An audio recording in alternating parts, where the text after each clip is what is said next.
रहो दुनिया के अंदर, लेकिन तुम्हारा ध्यान ऊपर रहे।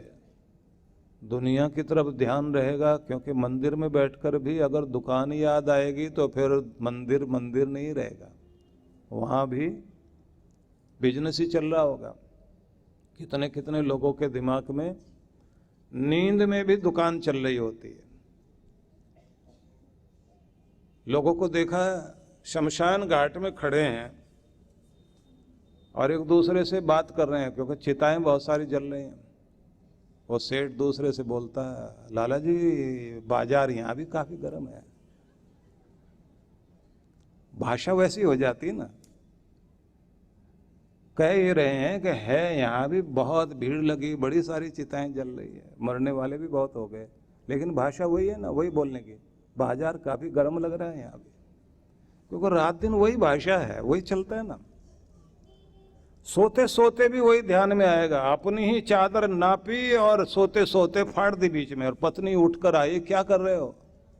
बोले बीच में मत रोक, ग्राहक भाग जाएगा। आधा थान लेकर जा रहा है उसको, अभी अभी नापा और फाड़ने लगा हूं, बीच में तू आ गई। और पत्नी कहती है, अपनी चादर फाड़ रहे हो। क्योंकि जहां अटके हुए हो, आंखें बंद करके भगवान का भी ध्यान करोगे तो दुकान दिखाई देने लग जाएगी। जिस व्यक्ति का ध्यान केवल दुनिया में फंसा हुआ है, वो कभी भी जिन भी चीजों में फंसा हुआ है, जिन लोगों को रात दिन कोर्ट कचहरी याद आ रही है, वो दूसरों को भी कहते हैं कोर्ट कचहरी दिखा दूंगा तुम्हें। बाहर निकलें, अपने आप को बाहर निकालें दुनियादारी से और भगवान से जोड़े रखें। जोड़े कैसे, वो भी एक तरीका है। अब साधारण शब्दों में मैं समझाने लगा हूं आप सबको। तरीका यह है कि आपको जब भी कोई काम करना पड़े ना, जैसे आप अपने दुकान में अपने गद्दी पर आकर बैठे हैं, तो पहले तो दुकान में घुसते ही भगवान को मन मन में याद करते हुए कि अपनी कर्म भूमि में जाने लगा हूं और ये आपकी कृपा से ही मुझे प्राप्त हुआ है। यहां से मैं धन भी कमाऊं, धर्म भी कमाऊं, यशस्वी बनूं, पर जिंदगी में मेरी प्रसन्नता भी रहे। भगवान मुझे आशीर्वाद दे। तेरी नौकरी में हूं, अपना कर्तव्य अच्छे से निभाऊं। और अपनी दुकान को भी इतने आनंद से देखना चाहिए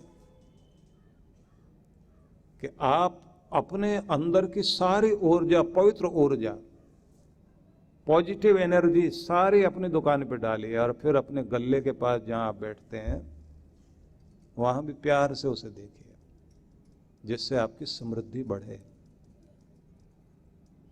और खुशी खुशी अपना काम करें। भगवान का नाम लेकर जैसे आपने शुरुआत की,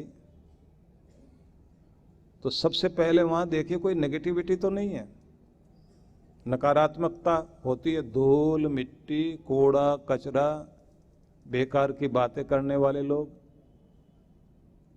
कुछ लोग तो वहां पर भी अपने वही लड़ाई झगड़े वाली चीजें टीवी पे चला के बैठे हुए होते हैं।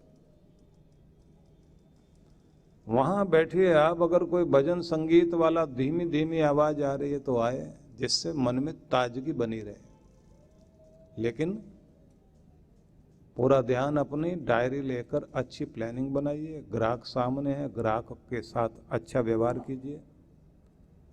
और आपके जो नौकर चाकर साथ में काम कर रहे हैं उन्हें अपनी ताकत बनाओ, प्रशिक्षण दो, सिखाओ, काम का तरीका बताओ। और सबके चेहरे पर एक ही चीज रहनी चाहिए, अगर लक्ष्मी को आमंत्रित करना है तो लक्ष्मी जी ताजगी में आती हैं, प्रसन्नता में आती हैं, मधुरता में आती हैं। ताजे खुद भी बने रहिए, अपने लोगों को भी तरोताजा बनाएं, उनके चेहरे पर मुस्कुराहट लाएं और उन्हें बात करने का तरीका समझाएं। जितना मीठा बोलेंगे और किसी से झगड़ा नहीं करेंगे। ग्राहक अगर कोई नाराज होकर कोई चीज फेंकने भी आ गया, बिल्कुल शांति से उसकी चीज वापस लो और उसको संतुष्ट करके भेजो, क्योंकि एक ग्राहक आपसे खुश होकर जाएगा, 1000 को लेकर आएगा, और अगर नाराज होकर गया तो 1000 को तोड़ के भी जाएगा। कहते हैं ना कि दुकानदारी नरमी की, जितना दुकानदार नर्म होगा दुकानदारी बढ़ेगी। दुकानदारी नरमी की, राजकारी गर्मी की। प्रशासन चलाना सख्त होना पड़ेगा, भले ही कोई प्रदर्शन कितना भी कर ले। अगर ये प्रदर्शनों में घबरा गए ना, फिर आप राज नहीं कर सकते। राजकारी गर्मी की, दुकानदारी नरमी की, दलाली बेशर्मी की। दलाली करनी हो तो बेशर्म होना पड़ेगा, नहीं तो पैसे देगा ही नहीं कोई भी।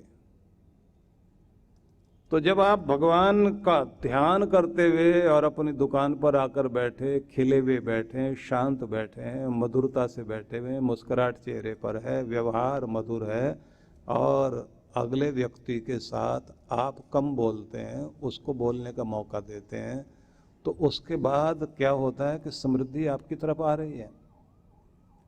और अगर आप घर से ही दुखी आए, लड़ कर झगड़ कर आए, देर से रात में सोए, देर में उठे, जल्दी जल्दी तैयार हुए, कार में बैठ के आपने अपना नाश्ता किया, एक हाथ में खाने वाली चीज पकड़ी हुई, एक हाथ से स्टीयरिंग पकड़ा हुआ है, और हॉर्न बजाते बजाते जिग जैग करते हुए गाड़ी चलाते हुए आ रहे, तो किसी न किसी से गाली भी खाओगे और किसी को गाली दोगे, और जब दुकान में आकर बैठोगे तो पहले तनाव में हो और क्या कहते हो, दिन ही खराब है हमारा। तो और खराब किसने किया? दुनिया बहुत बुरी है।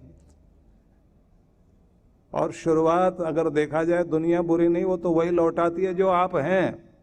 अगर आप अपने अंदर मधुरता लेकर जाते हैं तो चारों तरफ से मधुरता को खींचना शुरू कर देते हैं। तो भगवान ये कह रहे हैं, अपने आपे के आनंद में स्थिर होकर कर्म करना शुरू कीजिए, और उस सब से नेगेटिव एनर्जी से बचो जो तुम्हें तुम्हारे रूप में नहीं रहने देती।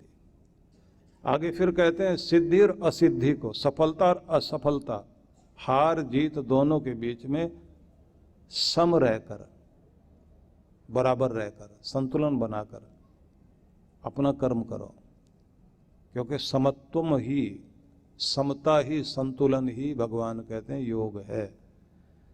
डाउट ना रखे मन में, विचलित रहे ना मन, भ्रमित रहे ना मन, एकाग्र रहे मन, शांत रहे मन, और फिर कर्म किया जाए, वो कर्म तुम्हें बहुत आगे लेकर जाता है। बड़े लोगों की बात देखने को यही मिलती है कि उन्हें दुनिया ने हिलाने की, डुलाने की बहुत कोशिश की, लेकिन वो विचलित कभी नहीं हुए, अपना काम करते चले गए। और उन्हें देखकर हैरानी होती रही दुनिया को, ये किस तरह के लोग हैं, इनको इतना तनाव, दबाव, सब कुछ दिया गया। वो बड़प्पन अंदर से आता है आपके, क्योंकि मैं उदाहरण नहीं देना चाहता, हजारों उदाहरण हैं। वो सफल ही इसलिए हुए। इसलिए आप हर दिन ट्रेंड कीजिए, अपने आप को प्रशिक्षित कीजिए। कोई आपको विचलित करता है, शांत रहने की कोशिश करिए। दूसरी बात, गुस्सा दिलाए, आप उसकी दवाई का इस्तेमाल जो कर रहे हैं ना, आपके ऊपर टैबलेट दे रहा है आपको गुस्से की, उसे बेकार कर दो।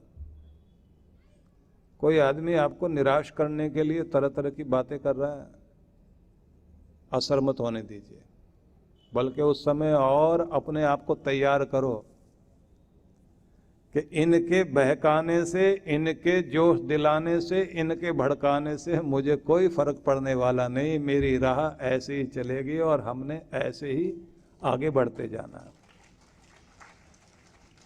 सब तरह के प्रयोग होते हैं ना। और जो आप लोग देखते हैं कि भगवान परीक्षा लेते हैं किसी की, तो परीक्षा भी तो ऐसी होती है। और ये भी कहा जाता है कि भगवान की सेक्रेटरी माया है। माया जो है वो सबसे पहले परीक्षा लेती है कि अगर कोई आदमी यहाँ से चलकर यहाँ तक पहुँच गया है और भगवान के निकट ही पहुँचने वाला, सीढ़ी चढ़ने ही वाला उसके धाम में, तो माया बीच में आ जाएगी और वो आकर उसे उलझा देगी और परीक्षा लेगी। अगर उन परीक्षाओं में व्यक्ति खरा उतर गया और किसी लालच में नहीं आया, क्रोध में नहीं आया, काम विकार में नहीं फंसा, उसके बाद माया आकर हाथ जोड़कर स्वागत करती है और कहती है कि आपका स्वागत है परमात्मा के साम्राज्य में, क्योंकि आप सब परीक्षाएं पास करके आ गए।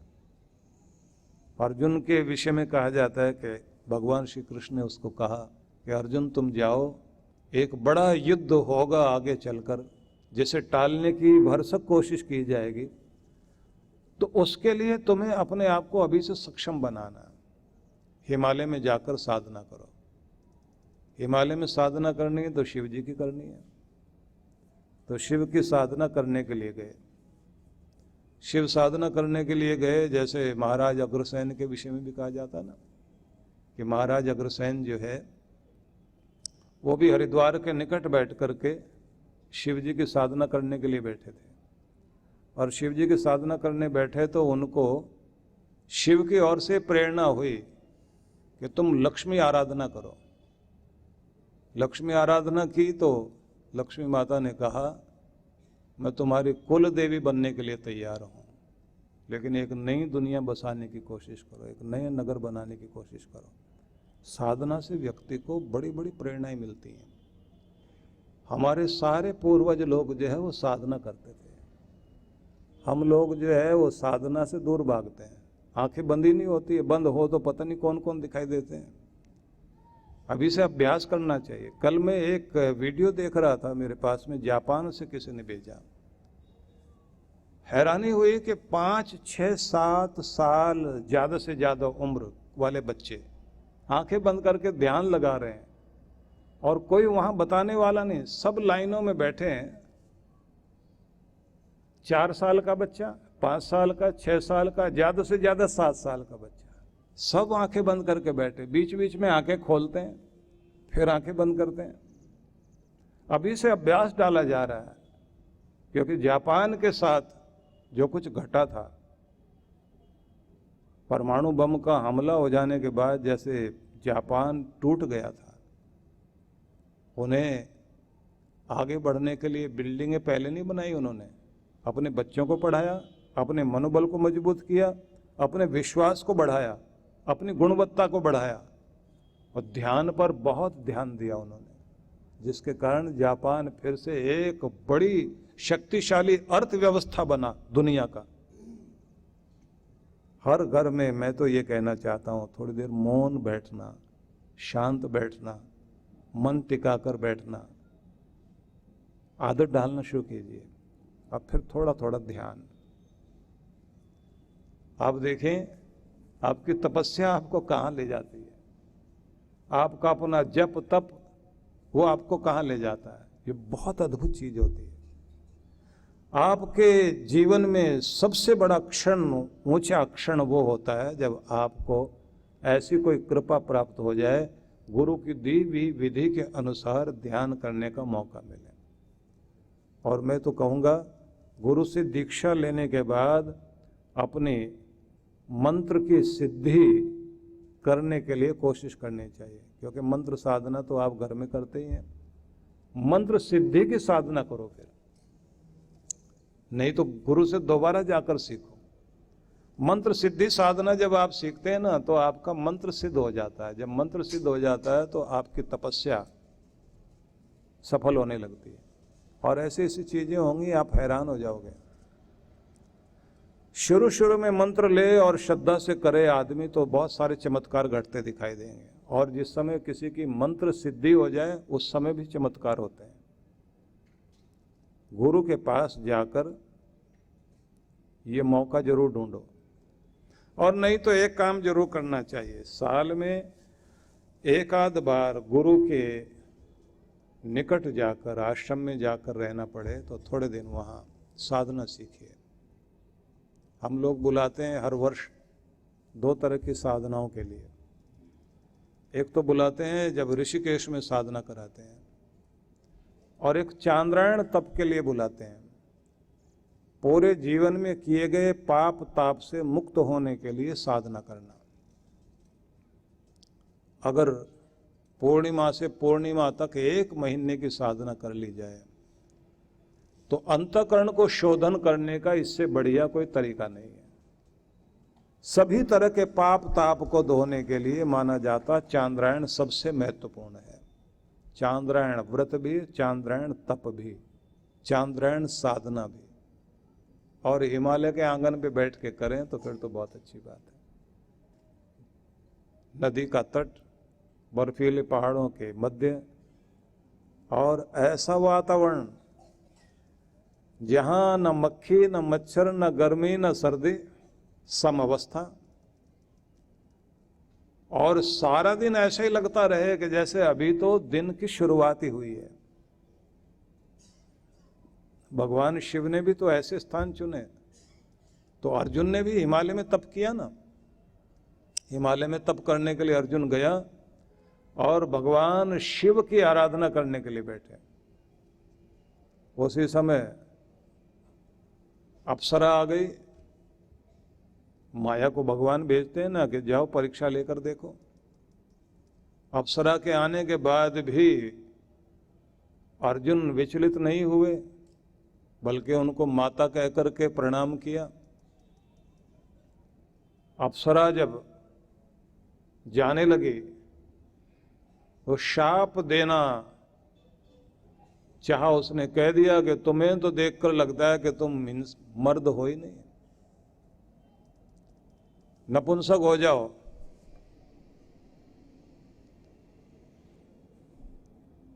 तो इन्होंने हाथ जोड़कर कह दिया कि माता, आपका ऐसा कहने का भी मतलब है कि इसमें भी मेरा भला ही होगा, मैं नाराज नहीं हूं। अप्सरा ने बोल दिया कि तुम्हें मैंने शाप दिया है और तुम विचलित नहीं हुए। मेरा शाप 1 साल तक काम करता रहेगा पूरा। तो जिस समय वो अज्ञातवास में गए ना, वो शाप काम आ गया।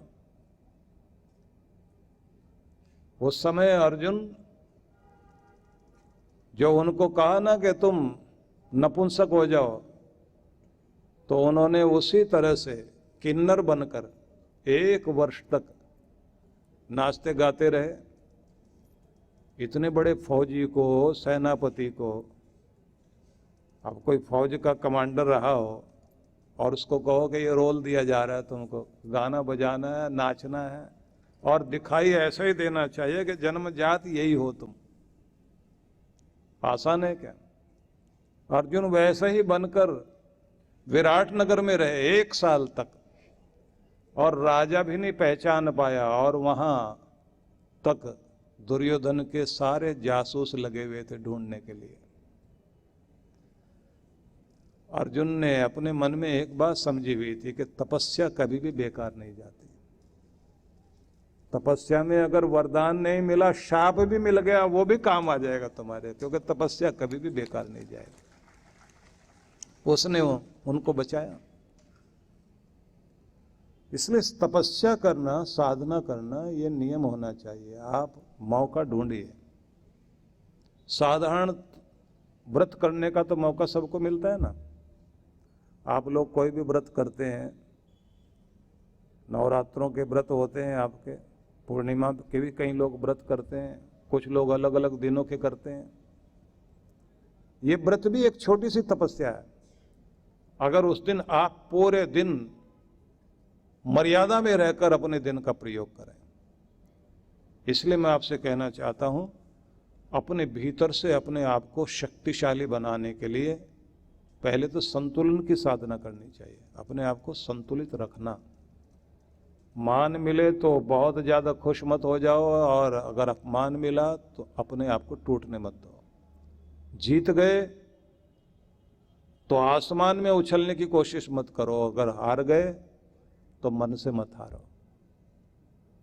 मन से हारे तो आप हार गए, और अगर आप मन से नहीं हारे तो कोई आपको नहीं हरा सकता। आप फिर से लड़ोगे और जीत कर दिखाओगे।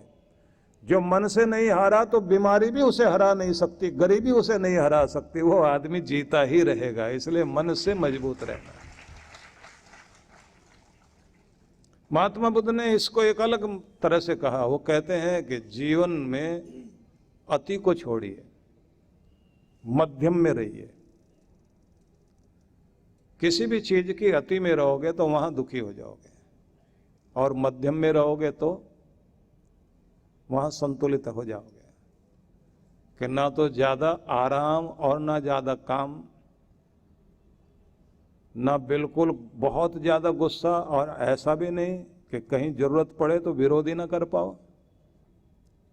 तो उनका कहना है मध्यम मार्ग ठीक है। मध्यम मार्ग को सार में ले जाएं तो फिर वहीं आ जाएंगे, संतुलन वाला मार्ग ही जीवन के लिए कल्याणकारी है। दोनों पलड़े तराजू के जब बराबर होते हैं तो वो संतुलन कहलाता है। ऐसे ही आपकी जिंदगी के दोनों पलड़े बराबर रहें तो आपकी जीत है, और इस जीत को ही प्राप्त करना है। तो सभी के लिए बहुत बहुत आशीर्वाद, शुभकामनाएं। नवजीवन साधना। क्या नकारात्मक विचारों को मन में आने ही न दें? ये हमारे वश में है? क्या तनाव की जड़ें मन में उपजेंगी ही नहीं? अगर निरंतर ध्यान साधना को जीवन में शामिल कर लिया जाए, आध्यात्मिक जगत में परमात्मा की अनुभूति के साथ क्या सांसारिक जगत में भी प्रसन्नता, सफलता, संबंधों में आत्मीयता, धन ऐश्वर्य का सपना सच करती है नवजीवन साधना? तो इसका जवाब है हाँ। इस कल्पना को साकार रूप देने का संकल्प है गुरुवर श्री सुधांशु जी महाराज व श्रद्धेया अर्चिका दीदी द्वारा भक्तों को ध्यान साधना की एक और अनुपम भेंट, नवजीवन साधना।